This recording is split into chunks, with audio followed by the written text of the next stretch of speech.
Hi, my name is Kate Legue. I'm one of the instructors here as well as an equine specialist. Today we're going to be going over all things in the tack room. This is going to be a helpful video for our leaders as well as our barn assistants, as well as our worker bees. And it's important too for our sidewalkers to be familiar with this space. Certainly if you ever have aspirations to become a leader, it's good to know this room as well.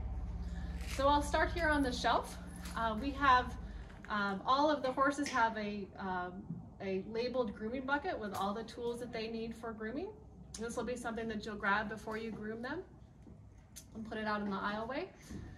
In this shelf we also have clean towels. We go through a lot of towels, so there's clean ones here, and then if you have a dirty towel, it goes in this bin to be laundered. We also keep our fly spray here. When we're in fly season, we will have fly spray bottles in the aisleway as well as in the arena, but this is where we keep any extra bottles. In addition to this, I want to highlight our fire extinguisher is here on the floor. Hopefully that will not be needed, but that is where it's kept. As we move into the tack room, this area here is really equipment that the instructor may guide you to grab for them, but it wouldn't necessarily be equipment that you have to use on a regular basis, but it's good for you to know where it is. Here we have all of our rope halters, as well as extra long lead ropes, lunge line, extra lead ropes, extra halters, extra stirrup leathers, that's all housed here. We also have some additional equipment in these bins here. Taking a look at this shelf, the top shelf includes shampoos, bathing supplies, as well as our feed trough and water bucket cleaning equipment. So if you're a worker bee, that will come in handy. We also have buckets for all of our leather cleaning equipment, as well as here are some cleaning tools, cleaning supplies that we use for cleaning our tack, which I'll get to in a minute.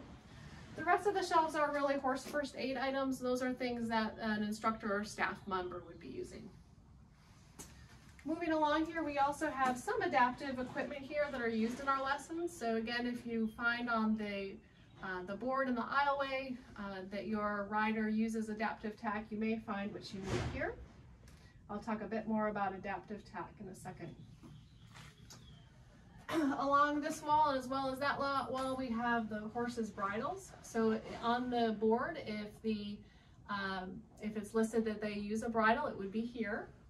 I want to just highlight some of our horses have bridles that are a little bit different where the bit comes attached.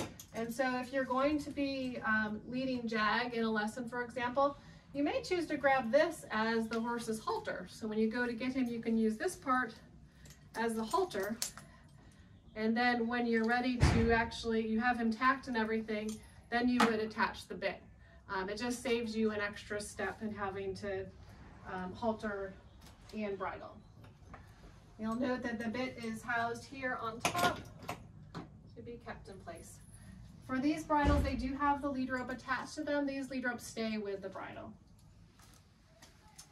Moving along, also we have all the horses' tack. Each horse has their unique tack, blanket and equipment. Some of them use half pads. Here is an example of a half pad as well. So any equipment that horse needs as part of their tack is going to be on their rack. You'll notice that the way the saddles are housed, you have the saddle, then you have the saddle pads facing up so that if they're sweaty or wet, they can dry. And then also the girth is also facing up on top of everything else so that it can dry. What you don't want is a wet saddle pad on leather because that will damage the leather. We also have our Western tack here. So here are the saddle pads and the Western saddles. On this top shelf, these two top shelves here, we have some of our adaptive tack. Again, we have our bareback pads, surcingle with a bareback pad, and then here's some of our surcingles. The girths for those items are located here, as well as here. There may be cases where you're asked as a leader to go grab a different girth, and so you can find them here. All of them are labeled. So for example, this is a size 42 girth. They should all be labeled with their size so that you can grab them easily. In this corner, we also have all of our adaptive reins.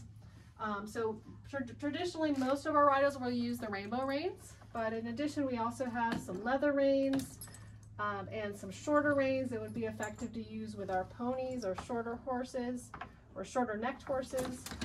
Those shorter reins are indicated with different colored tape on the end so they don't get mixed with some of the other rainbow reins. We also have all our adaptive reins here. And you'll notice on the board in the aisleway if you're going to have to be using any kind of adaptive rein.